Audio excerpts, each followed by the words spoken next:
everybody before, a bunch of you in person now, which is nice. We're recording this for folks who can't be here. I titled this Agronomy 100 for grains. The first agronomy class I ever took at UW-Madison is called Agronomy 100. It's a long-standing class, been offered there for a long time, and all agriculture folks who go through Madison take it, and it teaches you all sorts of stuff. And there's labs with I think the lab book still has a lot of like typewritten lab guides and worksheets, so they're old but still good. They still work. So this is really fundamental information. Most of agronomy means kind of just how to grow plants, how to grow crops. Increasingly, it has come to involve equipment operation, right? Especially for grain crops as we become more mechanized. So kind of there's more and more equipment principles that get incorporated to the term agronomy. But in essence, the term became kind of widespread in use during the 1800s and 1900s as agricultural research proliferated. And that's when people started to do research. A lot of this started in Britain and Germany originally, like in the 19th century. And then a lot of it was done here in the 20th century. And most of that work was done to optimize planting rates, dates, seeding depth, and kind of understanding optimal plant growth stages to perform things like weeding, things like fertilizing. How do we nail down amounts and timing? So if you think about agronomy, we're talking about amounts and timing for crop management in general. So I will jump right in. We are going to talk about agronomy for small grains in the beginning, and then also touch on some more alternative grains, and I'll explain kind of what the difference is and how we categorize those. And then we'll go through a bunch of things that you need to know for establishment. Plant establishment and planting are kind of interchangeable terms. So just keep that in mind. We're going to go through that, everything you need to know about establishment. And then we'll leave off like weed management, nutrient management, and harvesting for part 2 of agronomy, which will come later this year. Okay, be nice, stay on mute when you're not talking, don't be a jerk. Nice to see you all. Okay, main food grade families. Okay, let's jump right in. Let's go through the crops we're talking about. These are the grains. These are all small grains. They're categorized as small grains. Are also called cereals. So you'll hear those two terms. Again, they're kind of used interchangeably. Not everything that we call a grain is necessarily a cereal. Remember that we're dealing with old words, and sometimes the British mean things that are different than what we talk about nowadays. These are what we think of as small grains or winter grains. That means they're fall planted. We're talking winter wheat. There are also spring wheats. So keep that in mind when you're looking at cultivar variety selection. Matt went through this in his seed sourcing seminar, Matt Levitt, a couple weeks ago. Keep in mind when you're making selections, know whether you're looking at winter wheat or spring wheat. Rye is pretty much always winter. Barley has traditionally been spring planted, but there are new winter types. So they're very new winter barley, and that's exciting because we are generally better at growing winter grains here in the Midwest. And a lot of that is because we have really wet springs, where it makes spring planted grains hard to establish. And then it'll get pretty hot in the summer, and they just don't tend to do well.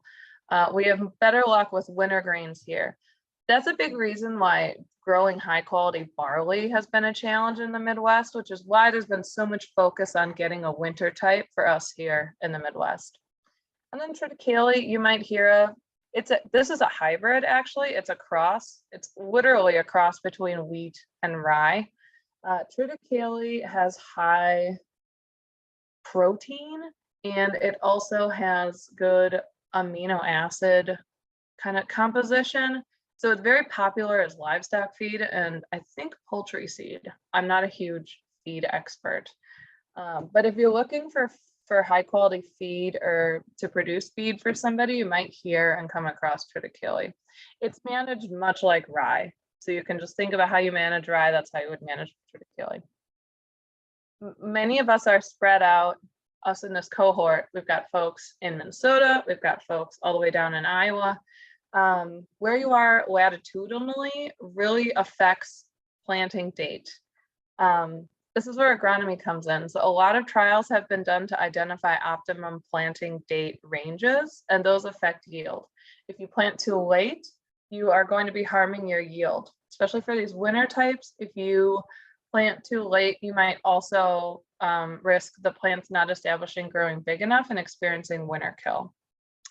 You will want to look up your extension guidelines for producing small grains to see what your local recommendations are.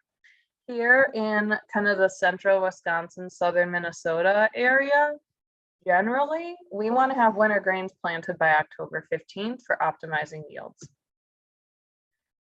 All right. And then spring and summer planted, these are where we get into things that aren't, actually none of these are small grains. In terms of spring wheat and oats, I should have had a slide on this. Spring wheat and oats we plant very early. Generally, the first planting window that you get in March or April, you should be planting spring wheat and oats.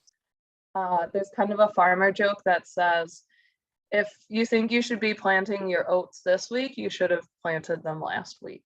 So it's crucial for you to get those in very early because it affects the quality of your seed and your yields as well. But all of these here, we're talking warm season grains. These would be spring and summer planted. None of these are small grains. Maize or corn, he's gonna talk a lot about that at the end after I go. Soybeans, around here, they're generally planted late May. They're generally planted after corn. Hemp, we can plant in May, early June. It's very susceptible to frost, so you definitely want to plant hemp when there's no risk of frost. Sorghum is a warm season, very drought hardy plant, so you can plant this throughout June for most of us where we are. Buckwheat is not a very drought hardy plant at all, so you're going to want to plant this on the earlier side, but it's also frost susceptible, so you want to avoid frost, but you want to try to catch as much rain as possible. And so where we are in Wisconsin, we do tend to get a drying out starting in July and August, where rain is less plentiful than it is in June. So if you're in a situation like that, you want to plant buckwheat earlier to make sure that you capture enough moisture to get it to maturity. A big barrier to these warm season grain production are summer weeds. And those are things we've all probably encountered and seen before. Foxtails, there's 3 kinds, yellow, green, and giant. They're subtly different. They all are horrible. Lamb's quarters and pigweeds produce millions of seeds per plant, which makes them a challenge.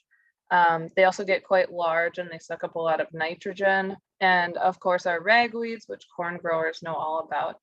The thing about all of these summer weeds is they thrive in high nitrogen environments. So you want to have high end situation for your crop, but you also kind of want to think about timing and crop uptake and management, and maybe keeping it away from where these weeds might be growing.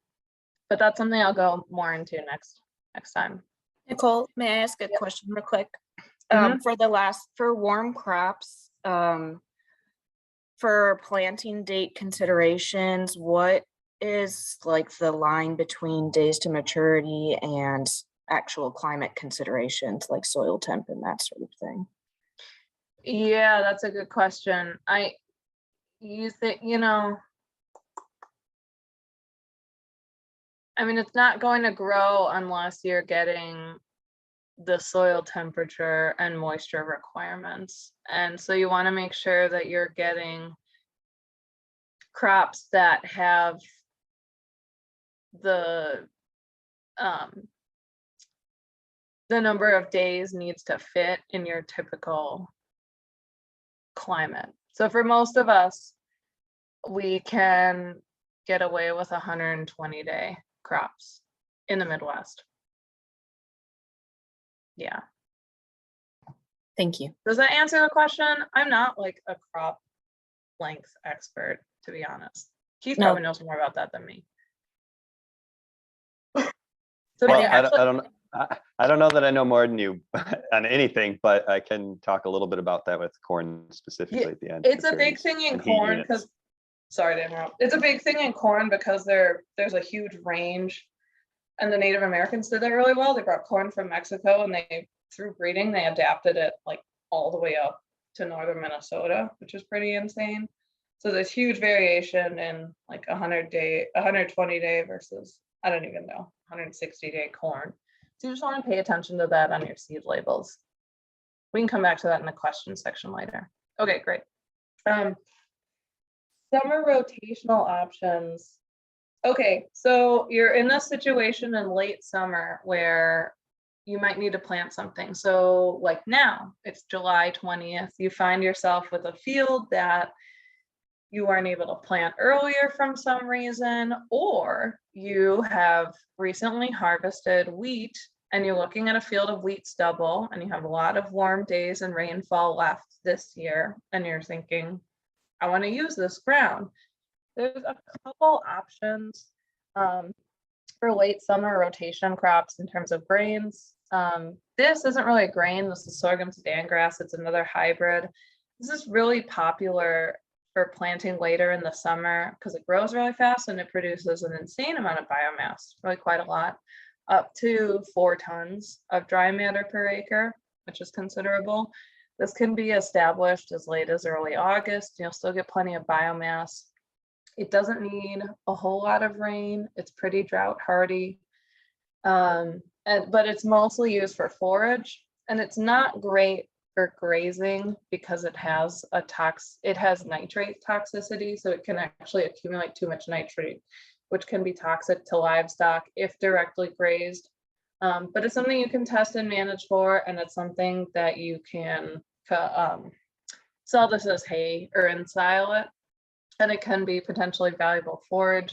It's also really good at competing with weeds, so it can clean up some weeds in your field. So just keep that in mind as you think about summer cover cropping. And another common practice is to seed clovers under wheat or oats or even rye. And we call it frost seeding because you generally go out in February and you can spread just by broadcasting clover seeds. It's typically red clover, but you'll see or hear of some people using other clover types as well. You broadcast that over your small grain in February or March. And then as the ground thaws, it will kind of heave, rains fall, and that'll get enough seed to soil contact that you'll get germination of those clovers. That way, when you go and you harvest your small grains in July, all the while you kind of have these clovers growing up under the grain canopy. And then in late summer, you have a field of clover. A lot of people just use it as a green manure, meaning they incorporated it in and use it as a nitrogen source for their fallowing crop. Some people do graze it or even hay it if you get enough biomass. So it's just another way to kind of think about relay cropping and getting more out of your ground and keeping the ground covered year round. Okay, now I want to talk about phenology, which when you learn about it in school, it sounds really boring, but it's actually very important when you're doing crop management. Phenology just means knowing the growth stage of the plant, kind of understanding the plant's life cycle. Why do we need to know these? Because important management practices have to take place or are optimized when a plant reaches a particular growth stage. Some examples I have here is when we're thinking about, you hear a lot about these no-till organic grain systems that use rye that winter rye that's then crimped or mowed, and then you plant beans into that. So you'll hear there's a lot of play with the optimal termination stage of that rye. Originally, they were talking about terminating it at the boot stage, which is when the grain head right here is just pushing up through the sheath. So these are just some examples. They're really nice visual representations of this. All small grains are grasses. So right here, we're understanding grass growth stages. It starts out as one spike. Then you start to see a couple leaves emerge. You start to see tillers. Tillers are, if you think of the crown, this is the base of the plant. Here's the crown, here's the base of the plant. You have one spike that emerges, and then tillers start to form. Those are new grass stems that form from the crown. So you'll have a primary, and then you'll start to have tillers form. Modern corn does not tiller, it only has one, but all of our small grains, they do tiller, so it looks different. Then we've got a couple things here about where the sheath starts to develop. The sheath is kind of that wrapper around the grain head that's coming up. So you can go dissect grasses in your lawn and you'll understand kind of what the sheath means. And then the stem starts to elongate and to get hard. They're what call these nodes, which are just these little bumps along the stem. And then in here, you've got your grain head. Starts as a little baby, it's called a primordium, that's pushing up through your sheath in boot. That's when it's at the very top. You'll see a little bulge here at the top of the plant inside the sheath. You can kind of think about that's the little grain baby. And then that'll start to emerge out of the top. This last leaf up here, that's going to end up below the grain head, that's called the flag leaf. That's an important leaf for doing photosynthesis, and it's an important indicator leaf for fertility status. So when we're trying to check like the fertility, the NPK status of the plant, oftentimes we'll collect the flag leaf, as it's called, and then send those in for fertility analysis. And then there's a whole bunch of stages associated with grain ripening that I won't get into. I think I have some pictures later on, and we'll show you kind of what the grain looks like as it's maturing. All of the carbohydrates are and proteins are getting set up inside the grain, and it's starting to dry out. So I guess what I showed you here for wheat and other small grains, it's often this Feek's growth stage index is often referred to. You'll see references to Feek's and then a number like 5 in extension publications, like what I'm citing here. This was a figure grabbed from a Kentucky pub. You see these numbers. There are lots of diagrams that tell you what the number corresponds to. So just, know that you can look that up. There's another scale called Zadox that you'll come across also. It's a little more dense, a little more unwieldy. I'm just showing it here so that you know it exists. Here's some of those pictures. So here's like why we want to know our parts of the plant and what growth stages we should be doing things before. So I mentioned, what we do with the flag leaf. Here's a picture of that grain head in the boot stage. And then here's the flag leaf. So this will push up and elongate past here. And then you have your grain head at the top like you're used to seeing. Here's another example of kind of what we want to do. And you want to keep this as small grains in the vegetative stage. So this is what I would call the tillering stage. When we're doing weeding operations, tine weeding is a really common practice, especially for organic growers, to get emerging weeds after crop emergence. And that's kind of recommended after 2 leaves have emerged. And you're good to do this all the way up until elongation starts. So you need to be able to examine your crop and know what the critical stages are. and know kind of when that primordium starts pushing up, because you don't want to damage that when it's down in your leaf sheath by any of your operations. So you need to be kind of collecting plants, dissecting them, and understanding what parts need to be preserved. Here's another good picture of the fruit stage. And down here is a picture of the grain ripening stage. So here, that's right at the very beginning. This is what your very new grain will look like on the head.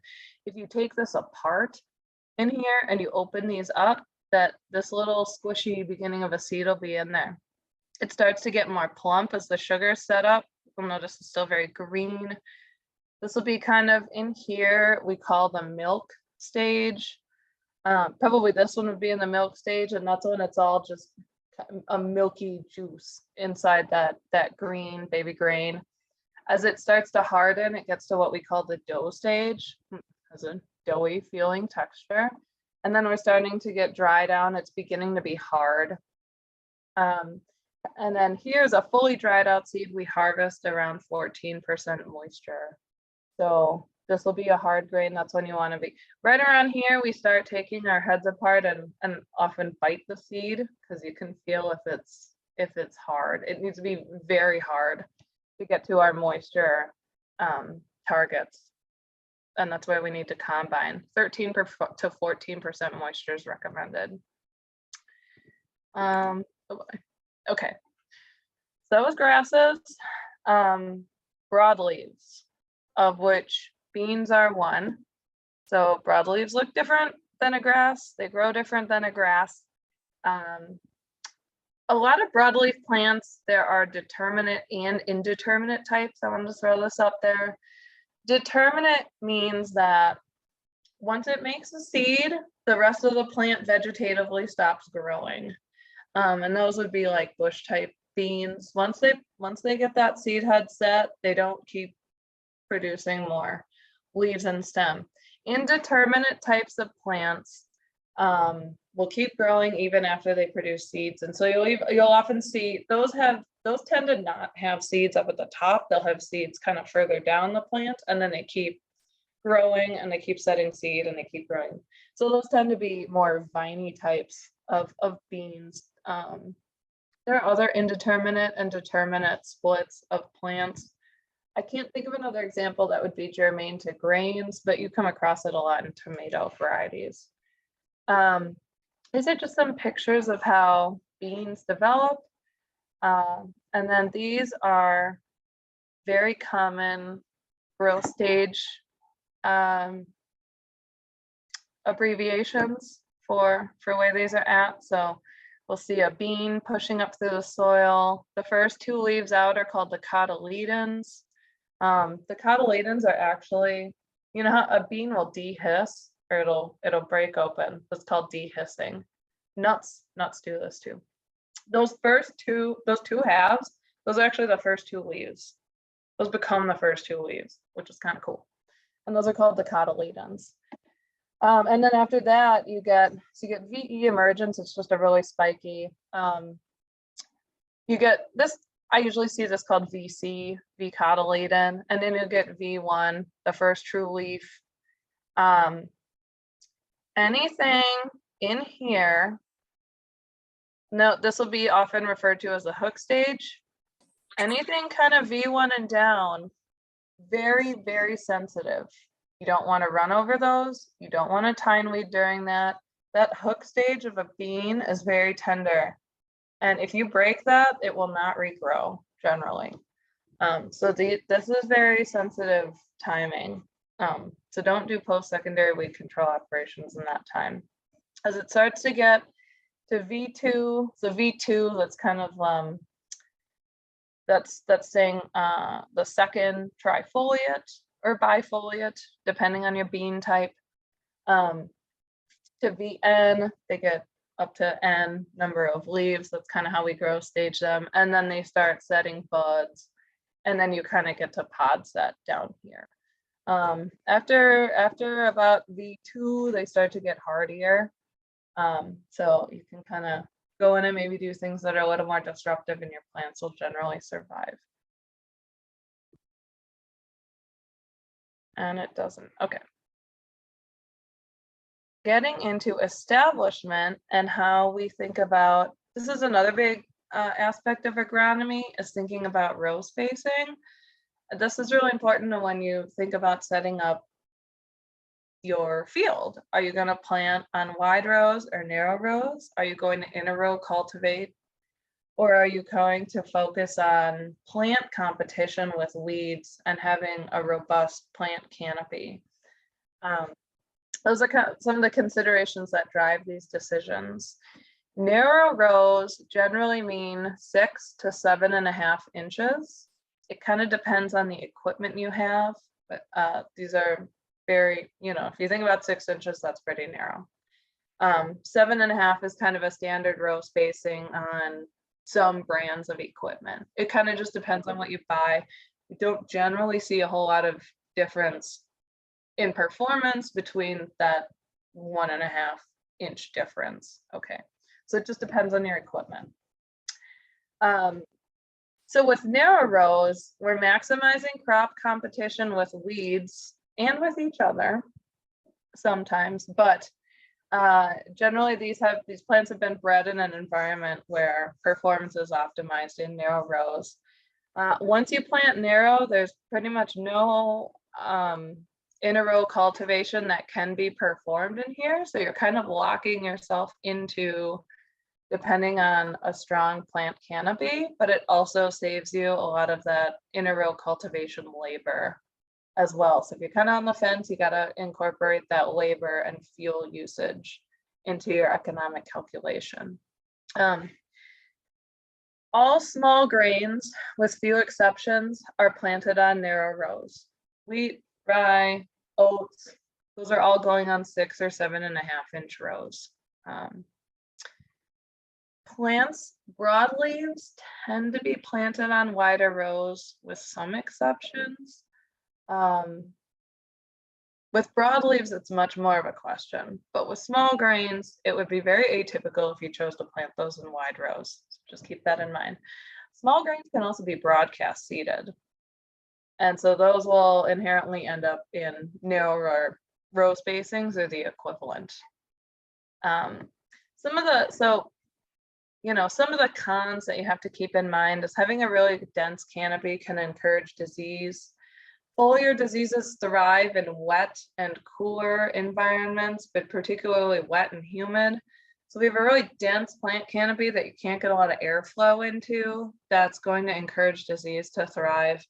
And like I said, once you're locked into narrow rows, you can't go in with any interrow type cultivation if you have some weed outbreak problems.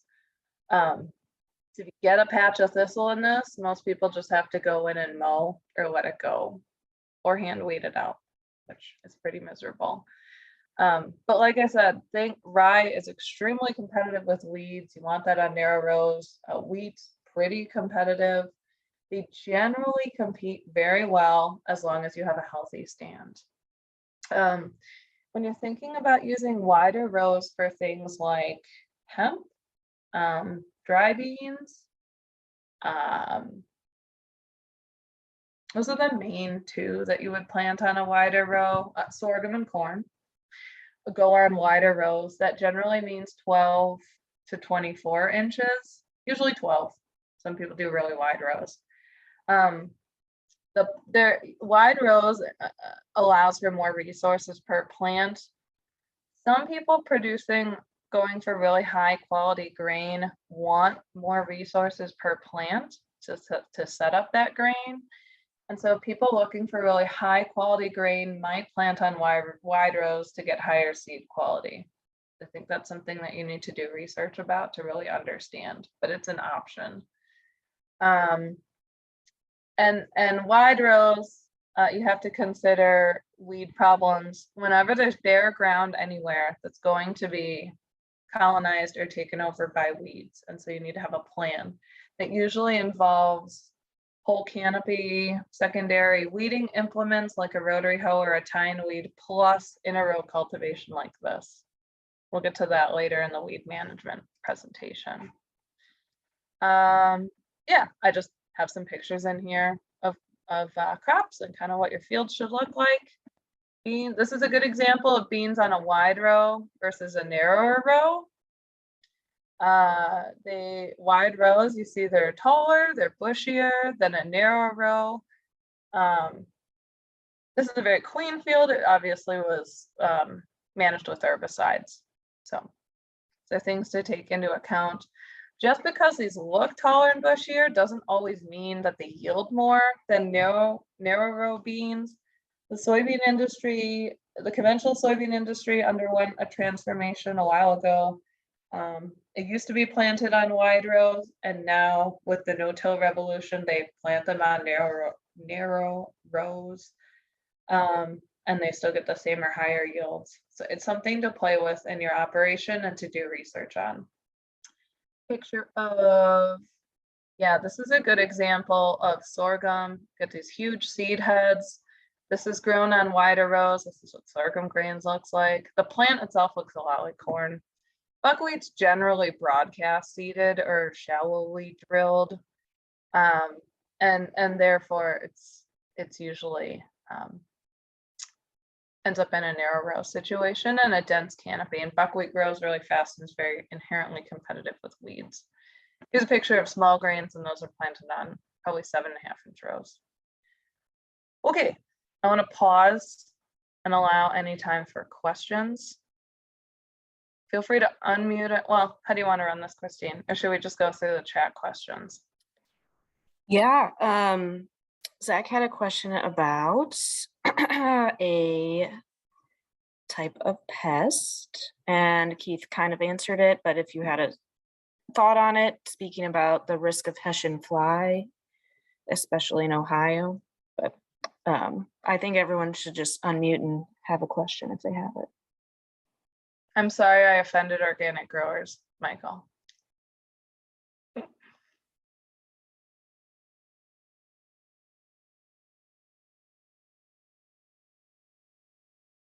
Anyone want to unmute and ask anything? Yeah, and it's a lot of information, so don't think that this is like your one moment for questions. Nicole is very generous with her time, and I'm sure she'll fill in questions if they come to you in the middle of the night. Well, and during working hours.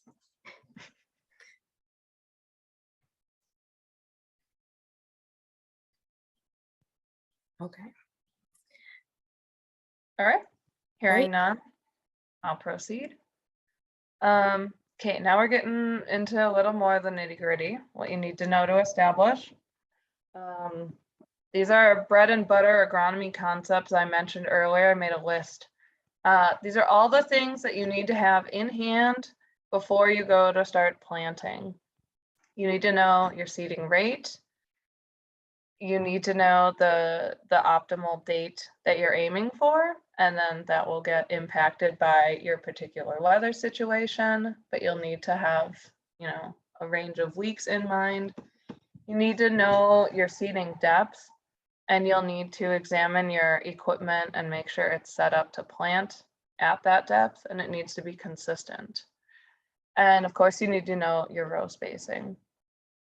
A lot of these factors are dependent on your local soil and climate conditions. Therefore, the best thing to do before you make a plan is to consult your local extension guidelines.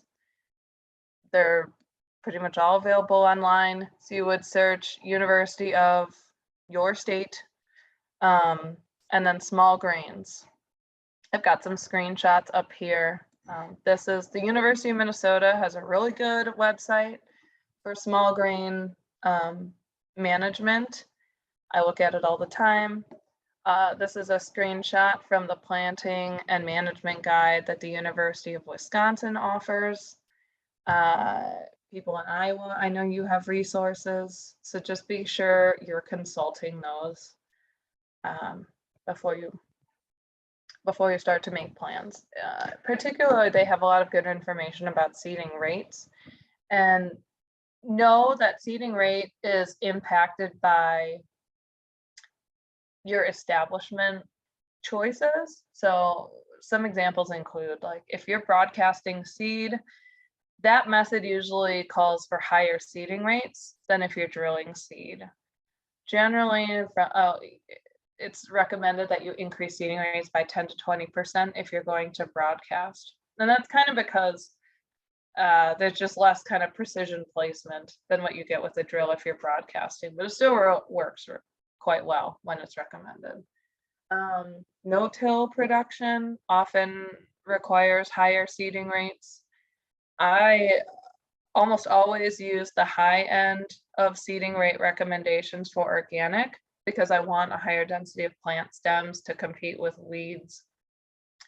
If seed is really expensive, you might want to choose planting dates on the lower end of the recommendation. So just know that there's not one target, that it depends on a lot of other factors.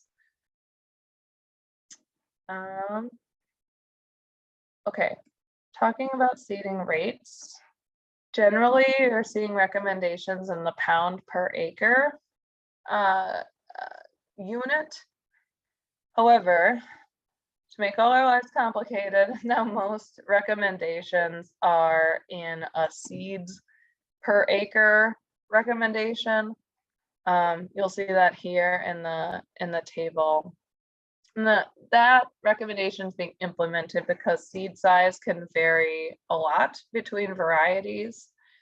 So, and this kind of came up with soybeans in particular. A really large bean is going to have a higher weight per seed than a small bean.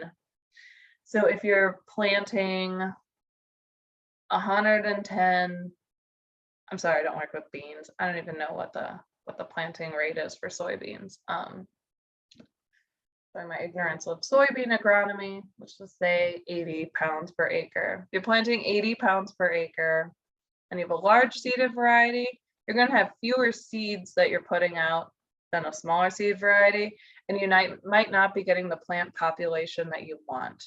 So that's why they're starting to ask growers to pay attention to seeds per acre, so that we're kind of getting, it's aimed at getting the plant populations that we want. And I have some examples here. Most seeds or most seed dealers can provide a weight per seed. It should come, like on Albert Lee, a lot of times they'll have it on the tag that comes on the bag, and it'll say like pounds per seed or grams per seed. If you don't have that information, you can figure it out yourself through measuring a 1,000 seed weight. Researchers figured out that if you count out 1,000 seeds, that's a good representative sample to get an average weight per seed. So you would count out 1,000 seeds, put on your favorite podcast, count those out, weigh that, and then divide the total weight by 1,000 to get weight per seed. But really, I would ask your seed dealer for it, and hopefully they have it. If you're producing your own seeds, you can keep this in mind as a piece of information or a number that you should collect. And then you also, when you're figuring out a seed rate, keep in mind the percent germination, or what they also, you'll see percent PLS or pure live seed. Live just means it's germinable. Those should come on your seed tags. They're generally required to be included as a piece of information. So I have, let's see, do I want to say anything about this table? It just shows some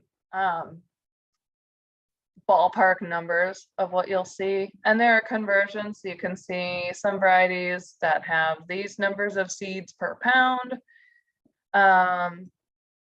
And let's say, so our recommendations would come in 1 million seeds per acre unit. So let's say you've decided you want to aim for a 1.4 million seeds per acre rate. Our drills, you set up in terms of pounds of seed per acre. You need to know this for ordering your seed as well. So there are tables like this that'll show you, I want to plant at this rate to achieve a population of 1.4 million plants per acre. And then you can kind of go look up, you can know your variety, seeds per pound. That'll be included on the seed dealer website. or they should have that information. So if you know your variety has 13,000 seeds per pound and you want to plant at this rate, we're looking at setting our drill for 108 pounds of seed per acre. I have some more examples here. So let's say you've looked up your extension publication, which I did for winter wheat. I decided on this, it's kind of mid-range. I want 1.6 million plants per acre. That's my goal, because that's going to give me the highest yield and the best weed competition and canopy and stand figure. So I've selected this number. The seed that I ordered has a 95% germination rate according to tag. And then the tag also tells me that I have 14,500 seeds per pound. And I want to know what I can set my drill at in pounds per acre. So first of all, we know this is our target population, 1.6 million plants per acre. If I plan on planting this at a 95% germination rate, I will only get 1.52 million plants per acre. If I divide this by my seed per pound rate that I got for the tag, then I would be planting at 104.8 pounds per acre. But remember, this is our target, right? So we want to increase our seeding rate by 5% to make up for that germination loss. So I did this by taking the 104.8 pounds per acre times 1.05. We want to tack on 5%. And so I am aiming to plant 110 pounds per acre. I'm going to set my drill up that way. Okay, an add-on to that hypothetical.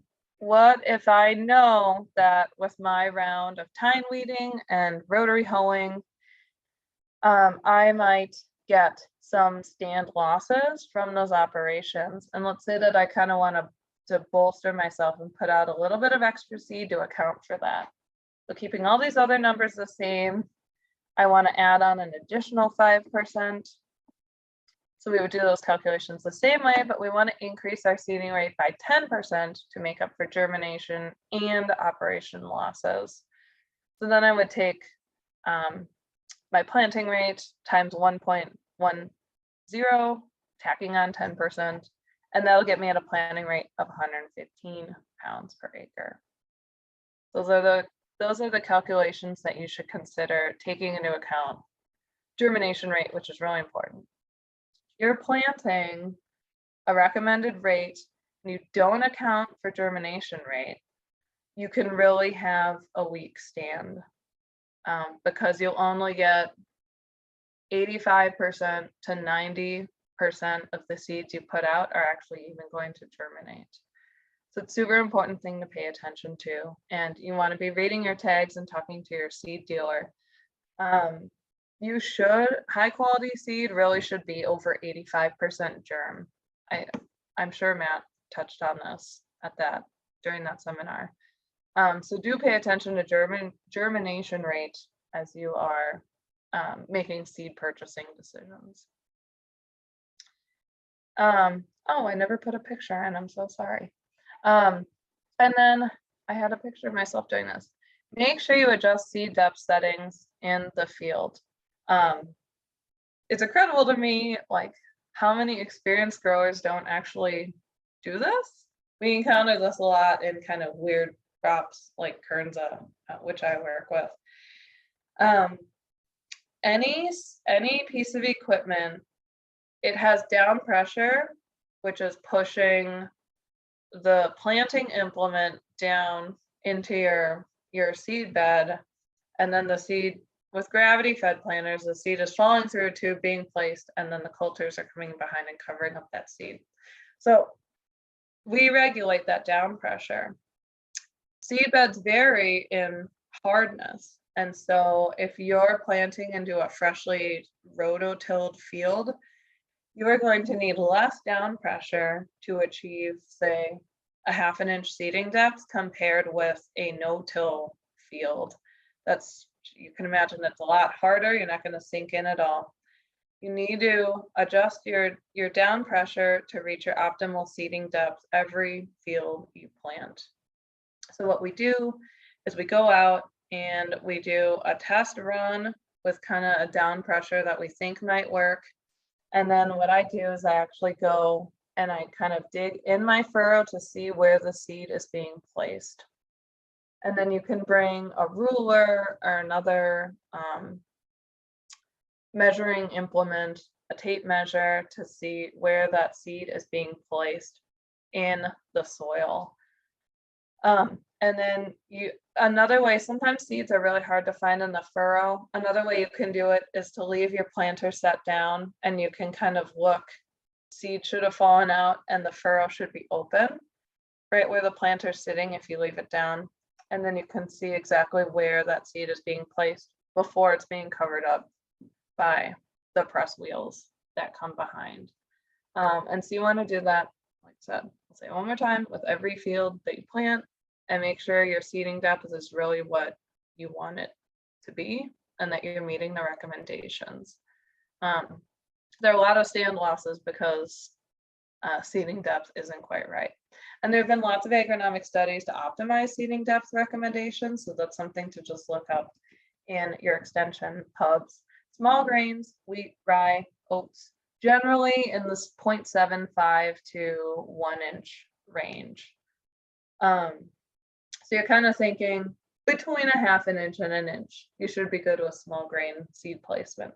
Larger seeds like beans and soybeans are generally an inch to an inch and a half. Smaller seeds are generally closer to the surface because the smaller seed, the smaller the hypocotyl, which is kind of the first leaf that emerge from the soil surface. The smaller the seed, the smaller those things, and so they need to be planted up more towards the surface. But again, it varies and you need to look up your local recommendations. Another thing is we need to make sure we calibrate our drill. Most pieces of equipment come with recommended settings per crop. Depending on your piece of equipment, those can be accurate or they can be really off. The only way you really know that you're putting out the proper seeding rate is to calibrate. I decided not to do a full demonstration of this here because I think that you only really get it if you're doing it. But if there are enough folks in this cohort who want a hands-on instruction of how to calibrate a drill, we can make a video, or I'm happy to host people here at the Institute and we can do a hands-on workshop here. So reach out to Christine if you want a planter calibration demo and if you want to learn more. In a nutshell, you have to turn your drive shaft wheel a certain number of times. You need to take off a hose or wherever the seed drops, and you need to turn your wheel a certain number of times to make 1/10 of an acre. And then you need to take your seeding rate and you need to divide it by 10. And that's how much you should get from 1/10 of an acre. And then you need to divide by the number of openers to get your pounds in out of one opener that you should get. So an example, if we go back to our 80 pounds of seed per acre example, I've taken off this hose. We're collecting our seed here to calibrate. I figured out that I need to turn my wheel 17 times to get to 1/10 of an acre. Basically, you take your circumference of your wheel multiplied by the width of your drill, and you need to figure out how many revolutions make 1/10 of an acre. I know how much I should get. So we're aiming for 80. So let's say that I'm aiming to get 0.8 pounds out of this opener. And if I go through the exercise, I turn the wheel 17 times, a friend is holding the cup to catch the seed, we weigh that, and we get 1.2 pounds of seed. That means our opening is set too high where we'd be putting out too much seed above what we want. And so we need to adjust our settings to close the opener a little bit in the seed box to try to get closer to our target of 0.8 pounds. You might need to do this a couple times because you're sort of guessing with the settings. A lot of times we'll overcorrect, we'll say, okay, we need to dial it down. Oh, now we're at 0.6 pounds. Okay, set it somewhere in the middle. I don't know if any of that makes sense for somebody who's never done this before, and that's why we might want to do a demonstration. But I've just been told by experienced growers who are working with other experienced growers that they're seeing stand rate failures with some crops because people aren't understanding how to, they're not calibrating their drills. There aren't sort of prescribed settings for what people are doing. And so we're not putting out the seeding rates that are going to give us the best chance of success. So just know that this is an exercise that's important. There are many, many YouTube videos and other resources on the web that you can look up to help you. Like I mentioned earlier, when growing organically, I highly recommend going with the higher end of seeding rates. And that's because of a lot of reasons. It's because you want a higher plant populations generally to compete with weeds. In organic, we really depend on early plant vigor. If we have a plant that grows really slow or a canopy that develops really slowly, we're probably going to struggle with weeds. So you want really vigorous early growth in organics, and you can achieve that generally with higher seeding rates. We might be worried about soil pathogens. In organic, we don't use seed treatments that protect that seed, so there could be some seed loss from soil pathogens. And so just using a higher seeding rate, I personally like that's a safeguard for me in making sure I have a healthy stand.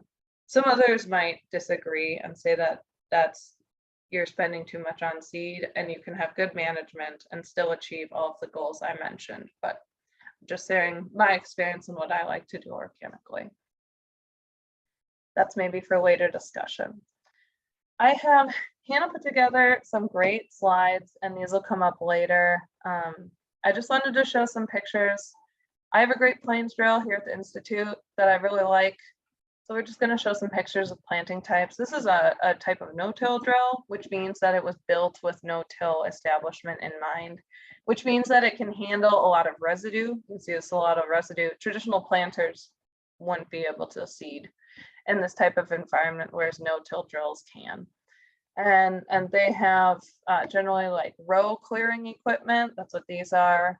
And those kind of move some of that residue out of where your furrow is going to be.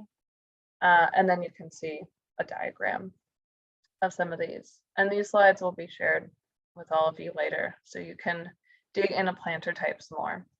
Another type is aerial seeding or broadcast seeding. This is just when we're spreading. This is a cone type broadcast seeder. So you can see the seed, you load the seed in here. It falls down via gravity, and there's just kind of a spinner that broadcasts and distributes the seeds through one swath. These are really cheap, easy to operate. This is how you would do frost seeding. There are bigger ones than this, of course. Calibrating these, you should still be calibrating these. And that means you would drive a certain known length, and you would try your best to sort of catch the seed being broadcasted on maybe a tarp, and then you're picking up that tarp and you're weighing the seed to see how much you're putting out. Yeah, there's some good pros and cons on these slides. Like, yeah, time savers need to increase seeding rate. You want to think about with broadcast seeding how that seed is going to get, good seed to soil contact so that it germinates. In the Midwest, we have hard rains, so oftentimes that'll do it, but you need to have a plan. Another planting option is a Brilliant grass seeder. These generally aren't used for small grains, but they can be used for small seeded things quite effectively.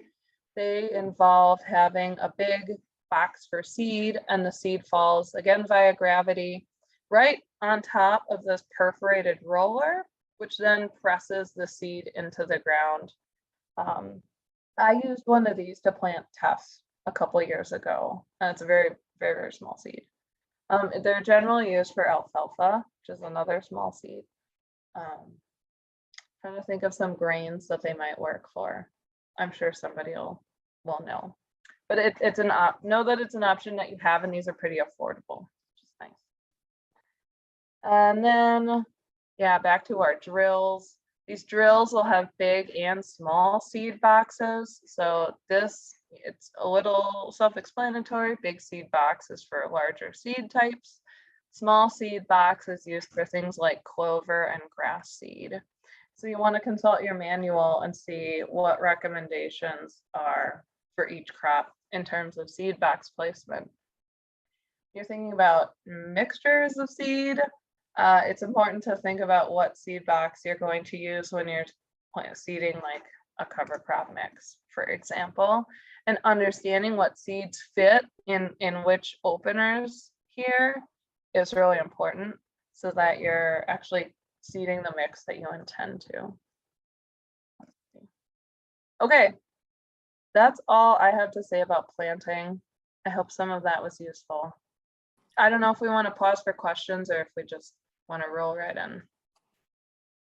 in. Yeah, I think if there's any burning questions, feel free to ask it. I do want to acknowledge that talking about different types of drills and calibration and machines in general can be really intimidating. And so we're really looking forward to our next conversation, which is on Sunday afternoon, which will be led by some of our peers that are on this call today. Tim and Emma are going to talk about their experiences dealing with machinery on the farm and learning those processes. So definitely looking forward to that conversation. But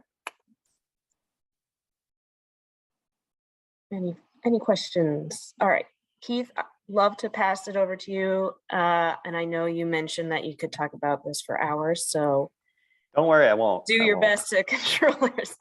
No, go for it. You have plenty of time. Thank you. Okay, yeah, well, thank you. I'm gonna see if I can switch over to my screen now. Let's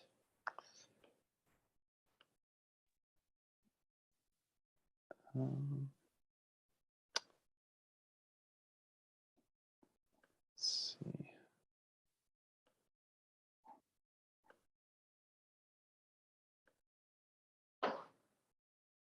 Okay, are you all able to see the slides now again? Looks good to me. Okay, great. All right, so before I launch into talking all about maize or corn, I just want to say really appreciate being here. There's a few folks I see in the boxes over on the Zoom, but most of you I don't. So just a little intro. My name's Keith Williams. I'm based out of Minneapolis, actually, in Minnesota, but I'm a grains outreach specialist, food grade grains outreach specialist with the UW, and I also work with the Artisan Grain Collaborative and these fine folks at MFAI and all things sort of food grade grains and sort of culinary grains. And maize is something that's really near and dear to my heart because I'm not an agronomist like Nicole. I'm not an agronomist by training. I'm a plant breeder, and I've worked in corn breeding for a really long time and continue to do that. So this isn't meant as an in-depth agronomy. It's just kind of an intro. It's maybe some hot takes on maize and some of the baseline kind of interesting things that are unique to maize that are really important for you to think about if you're just getting into grain production, and in particular, if you wanted to start working with maize, because it's having a bit of a renaissance in various kitchens all across the country right now. So it's very cool to see. I'm basically riffing a little bit off of what Nicole had put together here, where I just want to start by talking about phenology and kind of how we talk about maize. It's really important because if you are a new grower, this is how people communicate when we time certain management practices in the field, or when to scout for certain pests, or when really critical things are happening with the plants where they're sensitive to stress. So this follows a bit on what Nicole showed for small grains, but within corn, we describe vegetative and reproductive stages, not as feats for vegetative, but as these V stages. So there's these nice little diagrams I pulled off of the Pioneer website, which is a good place for corn resources. And you can see that they have a little table showing vegetative stages from VE, which is when the plants emerge from the ground, all the way up to VT, which is when they tassel, when you get that tassel up at the top of the plant. And at that point, the plants switch over into reproductive stages. R1 is when you start to see silks forming. So the silks are coming out of the leaf sheaths and ears are receptive to pollen.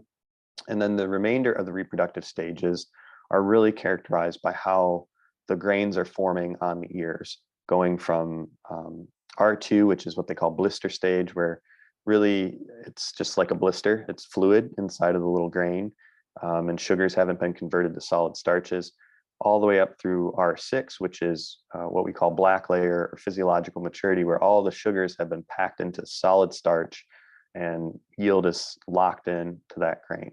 So you need to know how to speak about these different stages, because you'll be talking to an agronomist, another grower, an advisor, someone, and they'll want to know where your crop is at if you're seeing something in the field or they're trying to give you a bit of advice. The way we characterize V stages is by these leaf sheaths, not leaves, because if you look at a corn plant, it's a whorl with a whole bunch of leaves, and so it can be kind of ambiguous how many leaves there actually are. So when we talk about them very descriptively using V stages, we're looking at leaf sheaths, which are where you have this sort of bend in the leaf coming off the stalk, and you have that little kind of visible attachment where it bends and goes down. And we count those. And we count them from the very first true leaf. And what I mean by that is when you first plant corn and it comes up, you'll see a coleoptile, which is not a true leaf. That's like the little wormy thing that comes up from the seed. The first true leaf is rounded. It's this first leaf with a round tip. And on a fairly mature corn plant, these are usually brown and dead at the ground. So you count from there. So if you were looking at this plant and wanted to describe to somebody where your corn was at in the field, you'd say, oh, let's see, 1, 2, 3, 4, 5. It's a V5 plant. And so if somebody was talking to you and said, oh, you really need to look for this pest at V6 or V7 or V8 or V whatever, you would then have an idea of like what you would need to look for in the field. You could go look at your planting and see if you were maybe ahead of where you needed to be in terms of scouting to understand what you needed to do for that pest. So this is just a way we describe how corn's growing. It's really important. In addition to just the general communication aspect of it, for you as a grower, and these are things I had to learn when I first started working with maize, because I didn't come from the farm or know anything about corn before I moved to Minnesota, really. There are a lot of really critical things happening with the plant at these various stages. And so I put these into certain buckets. Obviously, there's always important stuff happening in a field with any crop. But where I find really critical points in looking at an assessment of a corn plot, whether that's research or a production plot, if I'm thinking about that maize out there, I look very early. So I'll kind of look at V3 to V5. And there I'm looking at early vigor. So I'm looking at how vigorous the plants are if they've dealt with cold soils or cold early season temperatures. This is also where if you see a lot of damage or potential damage from chewing insects like cutworms and things like that, you can see this at the very young stage. That's because corn plants actually produce a lot of somewhat toxic substances that repel pests once they become mature. But when they're very young, they don't have a lot of that. So they're very susceptible to feeding by insects. The other really critical stage to think about if you're deciding to produce maize and you have your first crop out there is looking at when plants are at V5. This is a V5 plant. It's got the little trowel here to give you a sense of this. And these plants, when you look at them, are kind of flaring out at the top and getting a little bushier. And the reason it's important to think about this stage is because up until V6, so really V5 and before that, the growing point of the plant is down below the soil. So it's protected. So this kind of is what Nicole was saying about with knowing when to tine weed your small grains. With corn or maize, before V5 or V6, the growing point is down below the ground. So if you have a hailstorm, there's mechanical damage, something is going on, you're in the field doing tillage or weed control, and you maybe damage that plant a little bit, That's not great, but it's not going to snap the plant over or result in a total loss. However, once you get past this stage, the growing point does start to extend up above the soil. And so if you get a storm, strong winds come through and snap the plants, that can be almost a total loss. So there's this kind of transition period where you go from the plants being fairly protected to maybe a little bit more risk happening as that growing point comes up. Once you get past that, the next really critical stage to think about when you're looking at your field, if you're growing maize, is V7. This is not a great picture of it because it's kind of at a weird angle. So this is often when plants are maybe about knee high or perhaps a little past that, depending on genetics. And this is really critical because this is when corn is forming its maximum yield. So if you were to take this V7 plant and peel this apart, you would see little tiny ears in there. And the plant is determining the number of rows on those ears of corn and the length of the rows. And so this V7 stage is when you want the optimum conditions for your plants. You don't want them to be experiencing stress, being damaged, because basically that is setting your maximum yield potential for the year. And it can only go downhill from there. And it does always go downhill, for various reasons, but this is where you want the optimum. And so this is why many growers tend to try and plant maize as early as possible, because if you plant late, when plants are hitting this V7 stage, it might be kind of hot and dry, and you might be in that droughty part of the season. So you really want them to be in this cushy late spring sort of world when this is happening. Moving beyond vegetative, once we get to reproductive, really critical sensitive stages for producing maize are pollination. So when the tassel's out, that VT stage, and the silks are out, that R1 stage, if you have very hot, dry weather, especially if you have hot weather that's sustained and you have heat at night, you don't have a temperature differential, no cooling at night, you can get pollen blast and kernel abortion. So pollination window is pretty tight with a lot of maize. It's just a few days if you're just planting one hybrid to a field. And that's a really critical few days. I think it was maybe 2013, there was a really hot, dry spell in central Indiana, and there were entire fields which looked great up until that point, but it hit right during pollination, during the week that tassels were up and pollen was flying. And some fields had completely barren ears. There was no yield because the pollen had blasted from the heat. So there's nothing you can do about that, really, in terms of the environment, but it's something to be aware of. The other really critical last developmental stage for risk management, if you're deciding to produce maize or corn, is risk of frost damage, especially if you live up where I'm at in Minnesota or north of there. Frost comes up pretty quick in the fall. And once your plants get to R6 stage, or physiological maturity, it's called black layer, kernels will form this little black layer on each grain.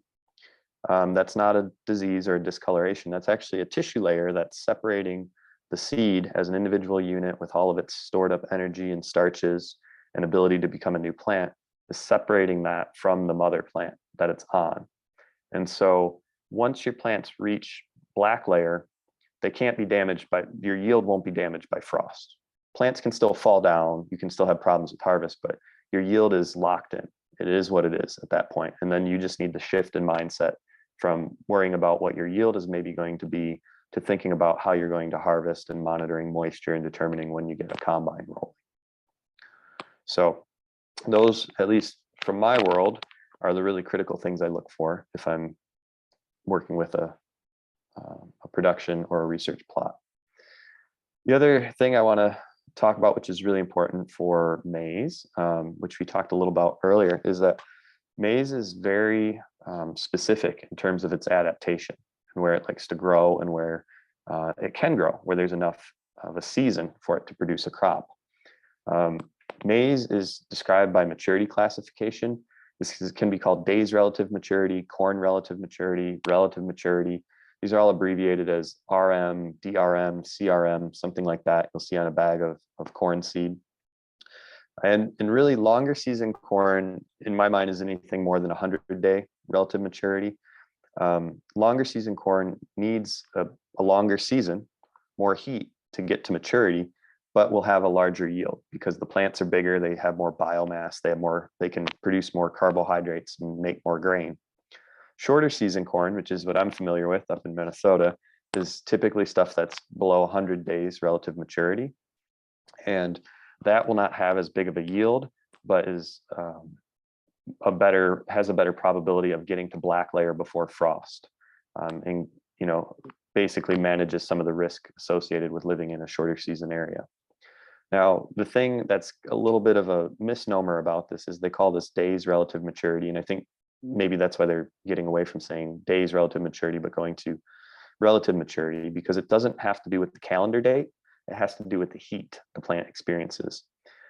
The plants develop based on the amount of heat. So if you have a lot of hot weather, if you have a really hot season, they mature really fast. And you might be able to get away with a corn hybrid that is a longer day relative maturity than is typical in your area because there's been so much heat to allow it to just grow and grow and grow. The other thing that you have to think about is with that, the timing of all of the physiological changes occurring in the plant always starts from when you get that seed in the ground. So people push for earlier planting in northern areas, not just because of the issue of frost on the tail end, but because often, again, referencing Minnesota, where I'm familiar with things, we have a lot of heat and dry weather in the summer. And so planting earlier means even though there's maybe less heat units on the front end of the season, the plants are established earlier, they're going to grow, they're going to transition to reproductive, and they're going to flower before we get into the really droughty, hot dog days of summer, if possible. So thinking about how those heat units accumulate and how the plant changes among those vegetative and reproductive stages and what that means in terms of avoiding risk of environmental or pest stress is really important. I just put a little quote up here. I'm not going to read it, but if you're new to producing grains, to growing corn, if you were to just ask somebody who grows corn in your county or call an extension agent, they might give you a comment, kind of like I have there, where really people are thinking about what varieties of corn they plant, how much season they have, how much heat they get, and then they're maybe mixing shorter season hybrids with some longer season ones if they have really good ground, or they want to gamble a little bit for a big yield if they think they're going to get a lot of heat. Last bit here is that hybrids will have really uniform relative maturities. Not all maize is hybrid. There's open pollinated maize. And because open pollinated maize is not genetically uniform, it's like super, diverse, which is great. We love that. It's also diverse in flowering. So these are just screenshots I took from Albert Lee Seed. Matt probably spoke about this on your seed call, but in maize, typical hybrid would say, 98 day or 100 day. The 100 day might be a little riskier, but might give me better yield. Maybe I want to try that. If you look at this open pollinated type they have, you see there's a range there, 94 to 97. And that's actually a pretty big spread in the world of corn. Most experienced growers are very specific in the genetics they use and the maturity of it. So trying to be mindful of time to blast through this. For all the details, just like Nicole said, Google your local land grant university, University of Minnesota, Michigan State, Iowa State, University of Illinois. They'll have all the details about this. And for corn, really the list is kind of the same as Nicole put up for small grains. The one thing that really is a much bigger factor there is just the correct maturity range, which is what I was mentioning a moment ago. In terms of stand establishment and planting, row spacing for a lot of maize is 30-inch rows in the Midwest. That's pretty typical. These are usually folks that are conventional or organic, but are planting at a higher population density, 30 to 40,000 plants per acre. I do work with some organic growers that have equipment and work on 36-inch rows. They're usually planting at lower population densities. There's pros and cons. I'm not going to read through that whole list because, again, it mirrors a lot of what Nicole said, where you might get higher yields and have easier yield or easier weed control and the tighter spacing, but there's less resource availability if you're going for quality, or you live in a droughty area or are working on sandy soil or have other risk factors. The thing I do want to highlight here, which is very unique to maize, is that if you're thinking about going to a higher or kind of stressful population density that could get you higher yield, or a lower, less stressful population density with your plantings, maize is typically described as either fixed or flex type ears. And then there's like kind of indeterminate ones, or semi-flex, people will say. And what that means is that the ear is either a determinate or an indeterminate growth type. So a fixed type hybrid means that the ear is only going to get like this big, no matter how much love you get it, or how much love you give it, or how stressed out that plant is. So fixed ear hybrids are really designed for thick seeding rates on heavy ground, where you're really packing in and going for like high yield. And if you spread them out, plant them at a lower density, or maybe you have a really great year and get good rainfall, they're not going to go beyond that fixed ear size that has been selected by the breeders. Flex type hybrids are more similar to old traditional types of maize, where they're indeterminate ears, where what happens is the plant is more sensitive to the environment, it's more sensitive to stress. And in a really favorable environment, that ear will put longer rows on, or maybe put more rows on. Or instead of getting 1 ear per plant, you might get 2 or 3 or 4. And I've seen plants with 7 ears on them in really nice, favorable environments. And so often, in my experience, especially growers I used to work with in the Dakotas, where they had very, well, we'll say less than ideal conditions for producing corn, they would plant at a lower plant density, a lower rate, and they would select flex type hybrids or flex type genetics, because they knew if they had a really good season and they got the rain, those plants would respond. And so they weren't going to stress their plants out, because if it was a rough season, they knew it would be bad, but they also wanted that advantage of the indeterminate flex type ear. And I'm just highlighting this because, especially in the world of food grade grains or like culinary focused grains, where we talk a lot about heirloom or traditional maize varieties, many of those are flex types, and you have to be really careful about pushing them into high plant density situations, because they feel that stress. So this is more what Nicole said. Planting, always plant into moisture. Always get out and dig rows when you start planting. That takes like 10 minutes. And if you don't do it, it can completely ruin a field. So I know we're all going 100 miles per hour planting season, and we've got a million things to do. But that's the smartest investment you can make, is when you get in that field, roll for a little bit, get out of the tractor, go back, dig every row unit, and make sure you're at the right depth. Because if you're not, it can be really, really bad. So I'm not going to belabor that. It's a thing. The only point I want to make about planting depth with maize, which is perhaps maize specific, is that you want to be deeper rather than shallow if you're off.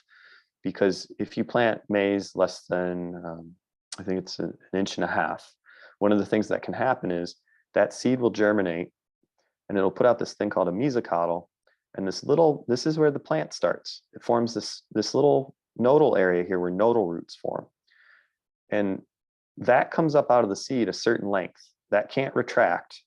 And if you plant the seed too shallow and this pops up out of the soil, you end up with something like this picture here, where the plant never actually anchors. It doesn't form brace roots or any of these other support systems and roots that kind of help feed the plant. And that's a real big problem. I mean, that's a major problem. And so this is why corn, you never want to be too shallow with your planting. You always want to check your planter depth, because if you go too shallow and those seeds germinate, this can't retract. If you plant too deep, the plant can compensate to a certain extent. It can come up out of that. But if you plant too shallow, there's not much you can do to remedy that unless you replant. And that's something I had to learn when I first started working with corn, and it kind of shocked me, because I never knew they kind of had to be at least so deep, and if they didn't, they'd pop out of the top and you were out of luck. So this is another hypothetical. I didn't do the planting kind of math that Nicole did, but I did more sort of what I've experienced, where growers will meet somebody like a chef who says, oh, I want to pay you $1 per pound for fancy maize to make my tortillas for my restaurant. And $1 per pound for maize sounds pretty awesome, right? $55 a bushel instead of 5 or 7. So that really gets the gears going. But it's really important to understand the maturity that you can produce in your area. And it's also important to understand how different yield can be in different types of maize. So if you're growing like a modern hybrid coming from one of the big seed companies, yields north of 200 bushels an acre are not uncommon. And 170 to 200 is pretty good average across the whole corn belt. Organic systems, number of organic growers I talk with in Minnesota, 150 bushels is good. And those are experienced folks working at it. People I know who are really experienced multi-generational grain producers who grow corn, high yielding hybrid corn, but also do work with heirloom types, will very commonly tell me that they hope for 100 bushel an acre, and they'll typically get 50, and they can get 50 bushel an acre when they're working with something like Bloody Butcher or one of these very popular requests that come through. People who are very interested in this renaissance in maize get excited about. But I mean, that's a pretty wide spread. And so, I just worked through it kind of as a thought. If you were a new grower and you had met this chef, you need to think about, do I have enough ground to do this? What does that look like? And you can grow modern food grade hybrids, white corn, that could fit the bill. And that might have you working with like 2 acres. Whereas if you went with like an heirloom, something like Boone County white, or was a special request, then you might need 7 acres, and you might be doing a lot more work. You might have trouble finding enough seed to plant that. And I'm not saying that to discourage it. I mean, I love those types of projects. It's just a reality check. And if you're a really new grower with maize, I highly recommend maybe starting with, the kind of the run or walk before you run thing. You can still do food grade grain and start with some modern genetics or a system that is a little more stress tolerant. And then after you sort of understand the crop and have worked with it for a season or 2, then you can maybe start to expand out to some of these more higher value, identity preserved type things like, Jimmy Red, or any of these very popular types of maize we see being promoted nowadays. That's my last maize bit. I'm going to pause for a minute, see if there are questions there. I know we're time-wise getting right to the end. That was incredible. Thank you so much. Any thoughts, folks? Jump in while we have these brilliant people in our call. All right. Keith, I'll encourage you just to blaze ahead. Thank you. Okay. Well, if you think of anything, anyone, you can always reach out, contact me after this. Last piece on my part of this, we are working on a food grade grains resource. This has been in development. Been talking about it for a while. Really, because it's in development, we just have sort of the sketch of what's going to be in there, and I wanted to share that, sort of a table of contents. This is really meant to be a go-to resource for anyone wanting to get into producing grain, especially for food grade, culinary, value added, specialty, identity preserved type markets. And this is just an overview of what we want to cover in there, what we'll have available to you.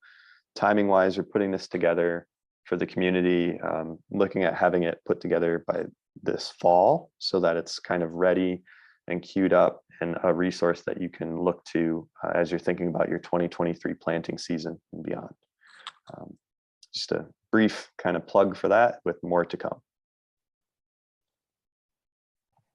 Amazing. Yeah, and we're really excited for this grains resource because it is specifically oriented towards food grade crops, and the planting considerations that may or may not change when you're seeking these like super special heirloom or end use focused crops that have qualities that other growers may not be considering in the process, and the maintenance of that in the field as well. So I'm going to just drop Nicole and Keith's email in the chat, and always feel free to reach out to me or Hannah and use the Farmer Forum so that we can answer all your questions and make sure that it's a benefit to you all. So thanks so much for your time, and you'll be hearing from us soon. Thank you, Keith. Thank you, Nicole. You're amazing. Thanks, everyone. Have a great night. Talk to you soon.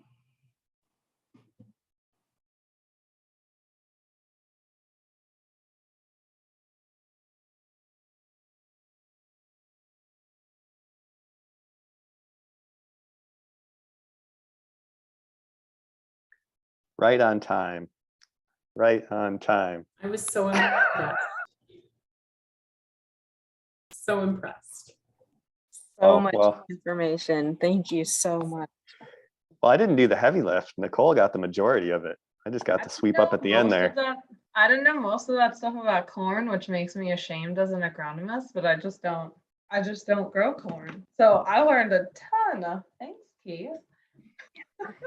Yeah. All right, everyone. I will talk to you all soon, I'm sure. All right. Okay. Bye. Thank you. Have a good evening. Bye. Bye. And